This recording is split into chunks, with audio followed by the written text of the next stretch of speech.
فہم قرآن کا مجھ کو میرے مولا عطا کر دے، پڑھوں سمجھوں عمل کا بھی مجھے یا رب تو جذبہ دے۔ الحمدللہ رب العالمین والصلاة والسلام علی سید الانبیاء والمرسلین، اما بعد فاعوذ باللہ من الشیطان الرجیم، بسم اللہ الرحمن الرحیم۔ ایف جی این چینل کے ناظرین، ہم آپ کے سامنے سلسلہ لے کر آئے ہیں جس کا نام ہے درس قرآن۔ آپ نے گزشتہ ایپیسوڈ میں سورہ فاتحہ کی آیت نمبر 1 سے لے کر کے آیت نمبر 4 تک کی تفسیری معلومات حاصل کی۔ اب انشاءاللہ عز و جل آج بقیہ جو آیتیں ہیں، 3 آیتوں کے تعلق سے کچھ تفسیری معلومات حاصل کرنے کی سعادت حاصل کریں گے۔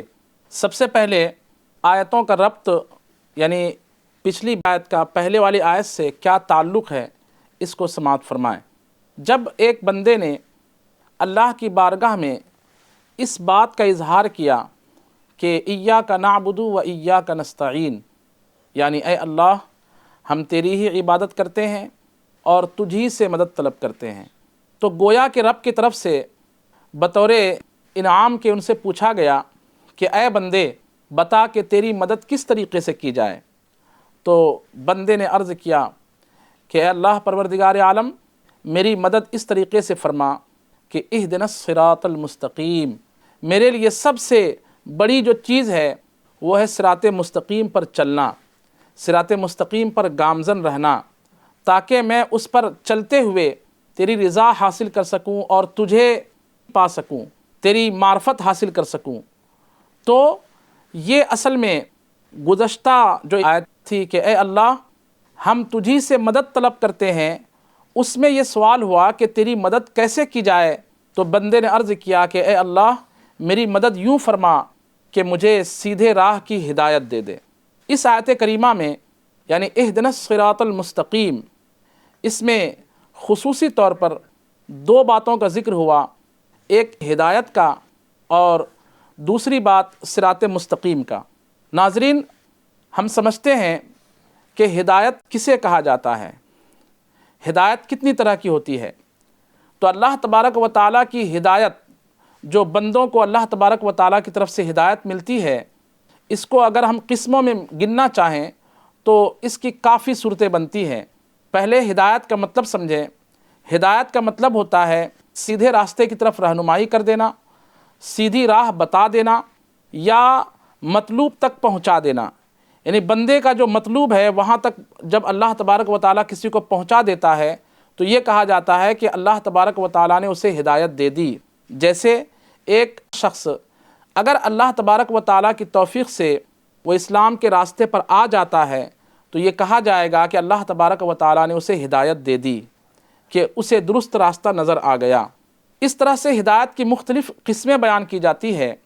علماء فرماتے ہیں کہ ہدایت کے درجے بدرجے، اسٹیپ بائی اسٹیپ 4 قسمیں بیان کی جا سکتی ہیں۔ کہ جب ایک بندہ کہتا ہے کہ اے اللہ مجھے سیدھے راستے کی ہدایت دے، تو اس میں پہلا اسٹیپ یہ ہے کہ سیدھے راستے کی طرف رہنمائی کے لیے ضروری ہے کہ اس کی عقل اور اس کے ہوش و حواس درست ہوں، اس کے اعضاء صحیح اور سالم ہوں، اس کی آنکھ ڈھنگ سے دیکھ سکے، اس کی عقل ڈھنگ سے سوچ سکے۔ اگر ایک انسان پاگل ہے تو وہ ہدایت نہیں پا سکتا، ایک انسان ضدی ہے تو وہ ہدایت نہیں پا سکتا۔ تو ہدایت پانے کا پہلا مرحلہ یہ ہے کہ گویا کہ ایک بندہ جب یہ کہتا ہے کہ اے اللہ میری ہدایت فرما، تو وہ کہنا یہ چاہتا ہے کہ اے اللہ میرے اعضاء کو سلامت رکھ، میری عقل کو سلامت رکھ، میرے خیالات کو پاکیزہ رکھ، مجھے ایسی سوچ عطا فرما کہ جس سوچ کے ذریعے سے میں تیری صفات کی طرف، تیرے راستے کی طرف میں آگے بڑھ سکوں۔ تو ہدایت کا پہلا درجہ یہ ہے کہ بندہ یہ کہتا ہے کہ اے اللہ میرے اعضاء کو سلامت رکھ جو ہدایت کو قبول کر سکے۔ ہدایت کا دوسرا اسٹیپ یہ ہے کہ جب ایک بندے کے اعضاء درست رہیں گے، یعنی عقل حق کو قبول کرنے والی رہے گی، آنکھیں حق کو دیکھنے والی رہے گی، کان حق کو سننے والے رہیں گے، زبان سچ بولنے والی رہے گی، تو اب آگے ہدایت کا دوسرا اسٹیپ یہ ہے کہ اللہ تبارک و تعالیٰ اس کے لیے دنیا میں ایسی دلیلیں اور ایسی باتیں ظاہر فرما دے گا کہ جن دلائل کو دیکھ کر کے، جن باتوں کو دیکھ کر کے وہ سچائی کی طرف بڑھتا چلا جائے گا۔ دنیا کے نظارے دیکھ کر کے، دنیا کے معاملات دیکھ کر کے، یہاں تک کہ اپنے آپ میں غور و فکر کر کے کہ میں کیا ہوں، میری پیدائش کیسے ہوئی، اس طرح کی چیزوں میں وہ جب غور کرے گا تو اسے آگے بڑھنے کا راستہ خود بخود ملتا چلا جائے گا۔ تو ہدایت کا دوسرا اسٹیپ یہ ہے کہ دنیا میں اللہ تبارک و تعالیٰ اس کے لیے ایسی چیزیں مہیا فرما دے گا کہ جس کو دیکھ کر کے وہ سچائی کی طرف آگے بڑھے گا۔ ہدایت کا تیسرا درجہ یہ ہے کہ وہ صرف اپنے بدن پر اور دلیلوں پر بھروسہ نہ کرے، بلکہ قرآن کی ہدایت اور انبیاء کرام کی ہدایت کی پیروی کرے۔ یعنی قرآن پاک میں جس راستے کی طرف چلنے کی بات بیان کی گئی، احادیث میں جو راستہ دکھایا گیا اور انبیاء کرام نے جو راستہ بتایا، اس کو وہ فالو کرے۔ یہ تیسرا اسٹیپ کب ہوگا؟ جب یہ دو اسٹیپ اس کے درست ہوں گے، یعنی اس کے ظاہری اور باطنی، جسمانی اور روحانی اعضاء اس کے درست رہیں گے اور دلائل میں غور و فکر اور سمجھ بوجھ کی اس کے اندر طاقت رہے گی، تو پھر وہ قرآنی ہدایت پر اور انبیاء کرام کے بتائے ہوئے راستے پر چلنے کی کوشش کرے گا۔ اور جب اس راستے پر آ جائے گا تو پھر وہ ہدایت کا جو چوتھا اور بڑا مرتبہ ہے وہ یہ ہے کہ اللہ تبارک و تعالیٰ اس انسان پر اپنے اسرار کو، اپنے بھید کو، اپنے رموز کو اور ایسی گہری گہری باتوں کو اس کے دل پر منکشف فرما دیتا ہے، ظاہر فرما دیتا ہے کہ پھر اس کے بعد یوں سمجھیے کہ وہ معرفت خداوندی کے اتھاہ سمندر میں ڈوب جاتا ہے، پھر وہ اللہ کی ذات و صفات میں رم جاتا ہے، پھر وہ اللہ تبارک و تعالیٰ کا ہو جاتا ہے۔ وہ دنیا میں تو رہتا ہے لیکن اللہ کا ہوتا ہے۔ صوفیہ فرماتے ہیں کہ ہدایت یافتہ بندے کی پہچان کہ میں ہدایت پر آ چکا، مجھے اللہ نے ہدایت دی، اس میں کبھی اسے صبر تو نہیں ہوگا کہ اب اس کے آگے میں ہدایت نہیں پا سکتا، اس کے آگے نہیں بڑھ سکتا، کیونکہ اللہ تبارک و تعالیٰ کی ذات و صفات یہ لامحدود ہے۔ تو جتنا زیادہ وہ آگے بڑھتا چلا جائے گا، جتنا زیادہ اللہ کی اسے معرفت حاصل ہوتی چلی جائے گی، اتنا ہی زیادہ وہ ہدایت کی دولت سے سرفراز ہوتا چلا جائے گا۔ تو صوفیہ یہ فرماتے ہیں کہ کسی شخص کو کیسے پتہ چلے کہ وہ ہدایت پر ہے؟ اس کی نشانی یہ ہے کہ وہ دنیا میں ایسے رہے جیسے کہ آٹے میں بال اگر آ جائے تو اس بال کو جب آٹے سے نکالا جاتا ہے تو بالکل صاف ستھرا ہو کر کے وہ بال آٹے سے نکل جاتا ہے۔ آٹے کو بال سے تکلیف نہیں ہوتی اور بال کو آٹے سے تکلیف نہیں ہوتی ہے، بلکہ صاف بال جو ہے بغیر آٹے کو لیے ہوئے بال آٹے سے نکل جاتا ہے۔ اسی طریقے سے بندہ دنیا میں لپٹا ہوا تو رہے لیکن اپنے آپ کو اتنا آلودہ نہ کرے، دنیا میں اتنا زیادہ مست نہ کرے کہ جب دنیا سے وہ جائے تو اسے تکلیف ہو۔ وہ بالکل جیسے آٹے سے نرمی کے ساتھ بال نکل آتا ہے، اسی طریقے سے وہ دنیا سے لا تعلق رکھے۔ یعنی دنیا والے جب اسے دیکھے تو لگے کہ یہ تو کھا بھی رہا ہے، کما بھی رہا ہے، اس نے تو کوئی سنیاس نہیں لیا، اس نے تو کوئی جنگل کو اختیار نہیں کیا، اس نے تو جو ہے دنیا کو چھوڑ کر کے باہر نہیں گیا، پھر اسے ہدایت کیسے ملی؟ تو ہدایت اصل میں دل کی ایک کیفیت کا نام ہے۔ وہ دلی طور پر دیکھے کہ وہ اللہ کی طرف کتنا زیادہ متوجہ ہے اور دنیا میں وہ کتنا زیادہ رما ہوا ہے۔ تو جو اللہ کی ذات و صفات میں رم جائے، اللہ تبارک و تعالیٰ ہی کی طرف اس کی توجہ ہو، اگرچہ وہ دنیا میں ہے لیکن ہدایت یافتہ ہے۔ اس کے بعد اس آیت کے آگے فرمایا گیا صراط الذین انعمت علیہم، صراط مستقیم کی گویا کہ قرآن پاک کی آیت کے ذریعے سے ہی تفسیر بیان کی گئی کہ صراط مستقیم کیا ہے، سیدھا راستہ کیا ہے، بیچ کا راستہ کیا ہے۔ تو فرمایا گیا صراط الذین انعمت علیہم، اے اللہ بیچ کا راستہ میری مراد اس سے یہ ہے کہ ان لوگوں کا راستہ ہمیں دکھا، ان لوگوں کے راستے پر ہمیں چلا جن پر چلنے والوں پر تو نے انعام کیا، جن پر چلنے والوں پر تو نے انعام کیا۔ یہ انعام، اللہ کا انعام، اس سے کیا مراد ہے؟ اللہ کا انعام، تو انعام کا مطلب ہوتا ہے نعمت کو پہنچانا، کوئی نعمت کسی تک پہنچا دینا، اس کا نام انعام ہے۔ مثال کے طور پر اللہ تبارک و تعالیٰ نے ہمیں پیدا فرمایا، اس نے ہمیں آنکھ دی، اس کا یہ انعام ہے، اس نے ہمیں کان دیے، اس کا یہ انعام ہے، اس نے ہمیں دنیا میں جس طرح کی بھی نعمتیں دی، چاند بنایا، سورج بنایا، اس نے ہوا پانی وغیرہ کا انتظام کیا، یہ سب اللہ کے انعامات ہیں۔ تو اللہ کے انعامات تو بہت ہے، اور ان انعامات کو پانے والے جو ہے وہ بھی ہیں جو اللہ کے فرما بردار ہیں، وہ بھی جو اللہ کے فرما بردار نہیں ہیں۔ تو پھر یہ جو کہا گیا کہ اے اللہ مجھے ان لوگوں کا راستہ چلا جن پر تو نے انعام کیا، تو یہ انعام سے کون سا انعام مراد ہے؟ تو اللہ کے نعمتیں، اللہ کے جو انعامات ہیں اس کو گنا نہیں جا سکتا، لیکن اس کو علماء نے سمجھانے کے لیے اس کی کچھ قسمیں، کچھ کیٹیگریز بیان کی ہے۔ وہ فرماتے ہیں کہ اللہ کی جو نعمتیں ہیں یہ دو طرح کی ہے۔ نمبر ایک نعمت دنیاوی، نمبر دو نعمت اخروی، یعنی ایک ہے دنیاوی نعمت اور ایک ہے اخروی نعمت۔ پھر جو دنیاوی نعمت ہے اس کی دو قسمیں بیان کی جاتی ہے، ایک وہبی نعمت اور ایک کسبی نعمت۔ اس کو میں آسان انداز میں سمجھا دیتا ہوں کہ دنیا میں جو ہمیں نعمتیں ملتی ہیں اسے دنیاوی نعمت کہتے ہیں۔ مثال کے طور پر کوئی مالدار ہے تو اس کو مالداری کی نعمت ملی، کوئی صحت و تندرستی والا ہے تو اس کو صحت و تندرستی کی نعمت حاصل ہوئی، کوئی خوبصورت ہے تو اس کو خوبصورتی کی نعمت حاصل ہوئی، کوئی صاحب علم ہے، کوئی صاحب شہرت ہے، کوئی بہت بڑی فیکٹری کا مالک ہے۔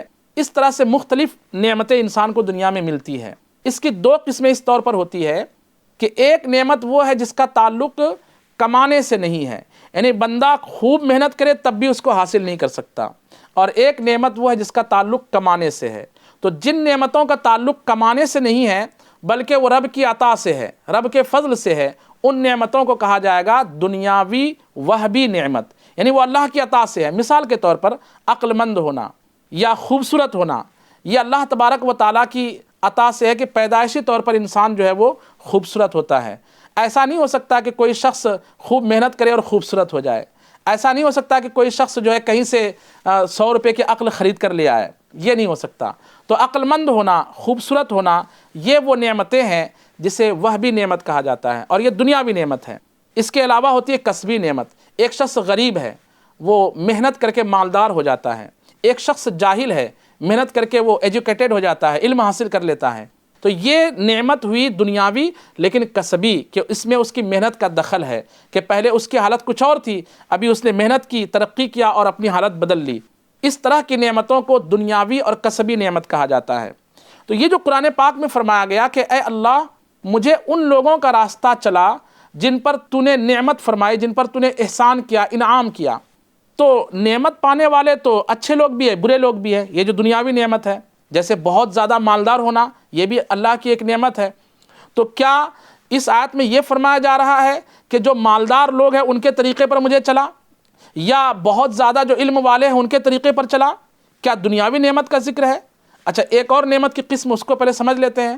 نعمت کی جو آخری میں نے قسم بیان کی وہ ہے اخروی نعمت، یعنی اسلامی نقطۂ نظر سے موت کے بعد دنیا ختم نہیں ہو جاتی، موت کے بعد انسان ختم نہیں ہو جاتا، بلکہ موت کے بعد ایک الگ دنیا شروع ہوتی ہے، موت کے بعد ایک الگ جو ہے عالم شروع ہو جاتا ہے۔ تو موت کے بعد چونکہ قبر کی منزل ہے جس کو برزخی منزل کہا جاتا ہے، پھر اس کے بعد جب قیامت قائم ہوگی تو اس وقت حساب و کتاب ہوگا۔ حساب و کتاب میں جو شخص کامیاب ہو گیا، حساب و کتاب میں جو شخص پاس ہو گیا، یا یوں سمجھیے کہ اللہ تبارک و تعالیٰ جس سے اس دن راضی ہو گیا، اللہ تبارک و تعالیٰ نے جس کی اس دن بخشش فرما دی، وہ کامیاب ہو گیا، اور جس کی بخشش نہیں ہوئی وہ کہیں کا نہیں رہے گا۔ تو یہاں نعمت سے مراد یہ جو دنیاوی نعمتیں ہیں ان میں سے کوئی نہیں ہے، یہاں نعمت سے مراد ہے اخروی نعمت۔ اب مطلب وہ یہ ہوگا کہ اے اللہ مجھے ایسے لوگوں کے طریقے پر چلا کہ جن لوگوں نے دنیا میں تیری رضامندی حاصل کی اور آخرت میں انہیں تو نے اونچا مقام عطا فرمایا۔ تو اب سوال پیدا ہوتا ہے کہ ہمیں تو نہیں معلوم ہے کہ کون سا انسان ہے جس کے بارے میں یہ کہا جائے کہ یہ انسان کو مرنے کے بعد آخرت میں جب حساب و کتاب ہوگا تو اونچا مقام عطا ہوگا، اس کی کیا تفصیل ہے، اس کو کیسے پتہ کیا جائے گا؟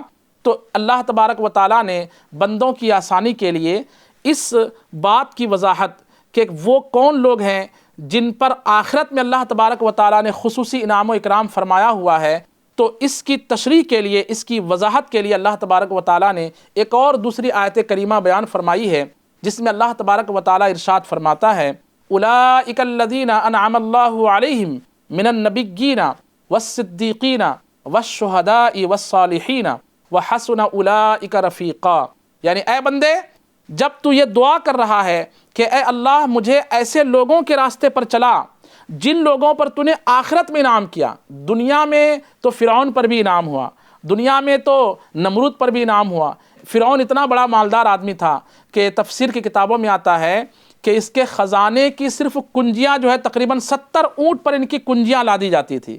یعنی خزانے کتنے تھے، اس کے کمرے کتنے تھے، یہ آپ اندازہ کیجئے کہ ان کمروں میں جو تالے لگائے جاتے تھے اور ان تالوں کی جو چابیاں تھیں وہ چابیوں کا وزن جو ہے 70 اونٹ ڈھویا کرتے تھے.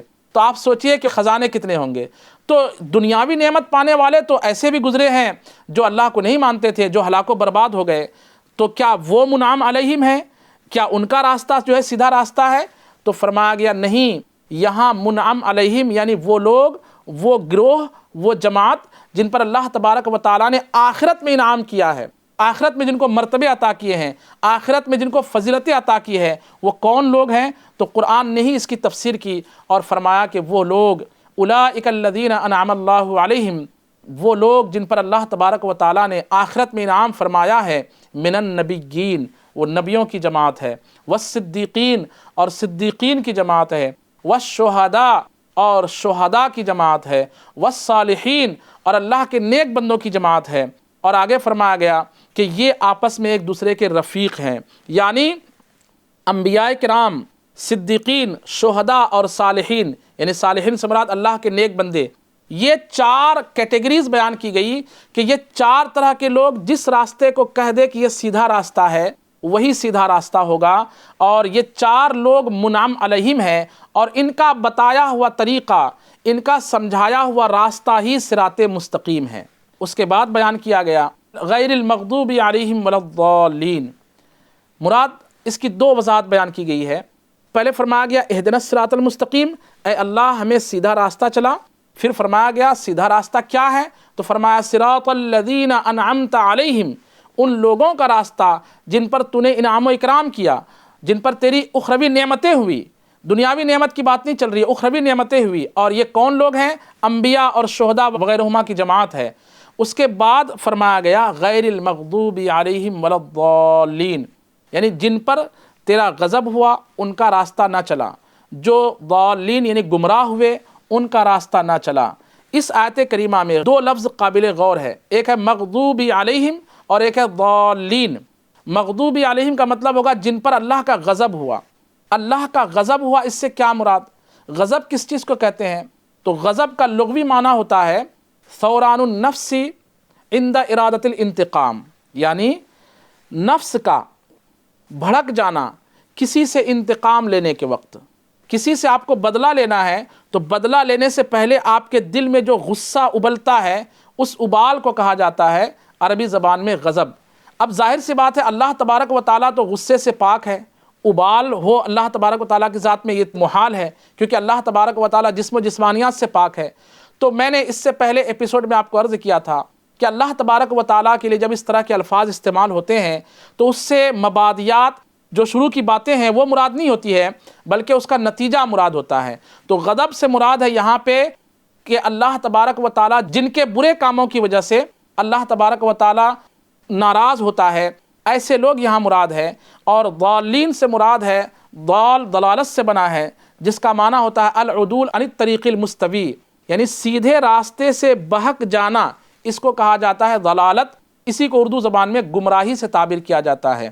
اب آیت کا مطلب یہ ہوگا کہ اے اللہ ہمیں ایسے نیک لوگوں کے راستے پر چلا جو نہ تو مغضوبی علیہم ہیں، یعنی ان پر تیرا غضب بھی نہیں ہوا، اور جو ضالین بھی نہیں ہے، جو گمراہ بھی نہیں ہوئے ہیں، صراط مستقیم سے بھٹکے ہوئے بھی نہیں ہیں.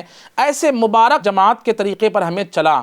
علماء بیان کرتے ہیں کہ مغضوبی علیہم کا ایک معنی عصات یعنی نافرما بردار بندے بھی ہیں، اور ضالین سے مراد وہ بندے ہیں جو جاہل باللہ ہو.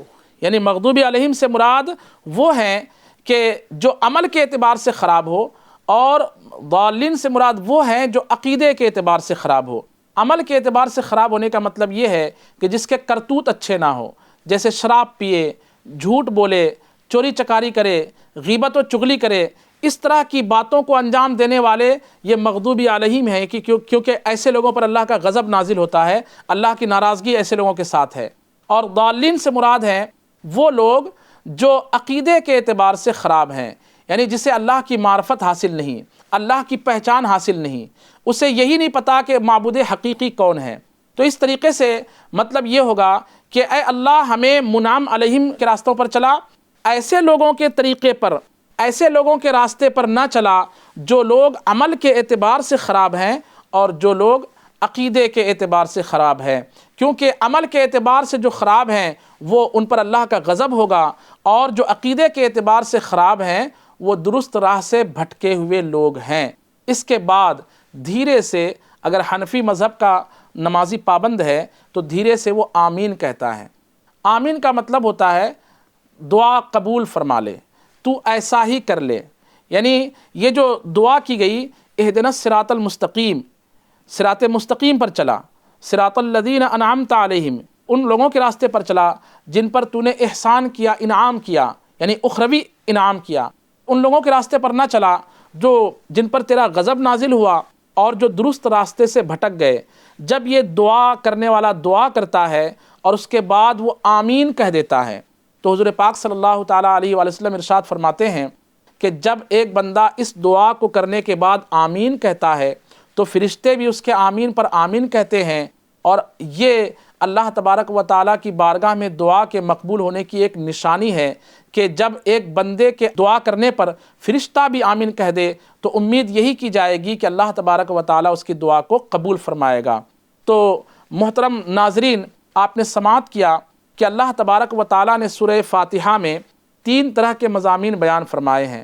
شروع کی جو 3 آیتیں بیان کی گئی اس کا تعلق جو ہے اللہ تبارک و تعالیٰ کی ذات و صفات سے ہے۔ اس کے بعد بیچ کی جو آیت ہے ایاک نعبد و ایاک نستعین، اس کا تعلق رب اور بندے دونوں سے ہے، اس میں دونوں کا ذکر ہے کہ بندہ کہتا ہے اے اللہ ہم تیری عبادت کرتے ہیں، تو یہ کنیکشن ہے بیچ میں۔ حضور پاک صلی اللہ تعالیٰ علیہ وسلم کی ایک حدیث ہے کہ اللہ تبارک و تعالیٰ نے ارشاد فرمایا قسمت الصلاۃ بینی و بین عبدی، ہم نے سورہ فاتحہ کو اپنے اور بندوں کے درمیان تقسیم کر دیا۔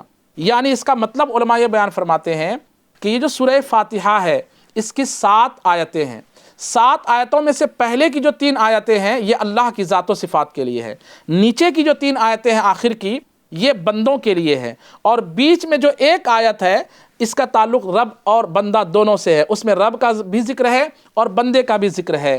تو کتنی خوبصورت سورہ ہے کہ جس میں پہلے اللہ تبارک و تعالیٰ کی ذات و صفات کو بیان کر کے بندہ اللہ کی نزدیکی حاصل کرتا ہے، اللہ کی نزدیکی حاصل کر کے وہ بندہ اللہ کے سامنے اظہار بندگی ظاہر کرتے ہوئے کہتا ہے ایاک نعبد و ایاک نستعین، اے اللہ ہم تیری ہی عبادت کرتے ہیں، تجھی سے مدد طلب کرتے ہیں۔ اور یہ کہنے کے بعد جب رب فرماتا ہے اے بندے بتا کہ تیری مدد کیسے کی جائے، تو وہ کہے کہ اے اللہ میری مدد یہ ہے کہ تو ہر حال میں ہمیں سچے راستے پر چلا، سیدھے راستے پر چلا، اور سیدھا راستہ میری طبیعت کے مطابق نہیں کہ میں جسے سیدھا سمجھوں وہ سیدھا، بلکہ سیدھے راستے سے مراد اے اللہ ایسے نیک بندوں کا راستہ ہے کہ جن پر چلنے والوں پر تو نے آخرت میں انعام کی بارشیں فرمائی ہے، اور ایسے لوگ جن کا عقیدہ خراب ہے اور ایسے لوگ جن کے اعمال خراب ہیں ان کے راستے پر ہمیں نہ چلا۔ یہ کہہ کر آمین کے ذریعے اس دعا کو مکمل کر دی گئی ہے۔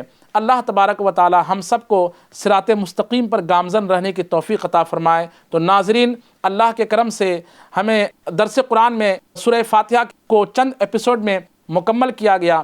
انشاءاللہ اس سلسلے میں بنے رہیے، اللہ نے چاہا تو آئندہ نیکسٹ ایپیسوڈ میں قرآن پاک کی آیتوں سے مفہوم کچھ موضوعات پر انشاءاللہ باتیں ہوں گی۔ دیکھتے رہیے FGN چینل اور ہمیشہ کے لیے اپنا خیال رکھیے۔ فہم قرآن کا مجھ کو میرے مولا عطا کر دے، پڑھوں سمجھوں عمل کا بھی مجھے یا رب تو جذبہ دے۔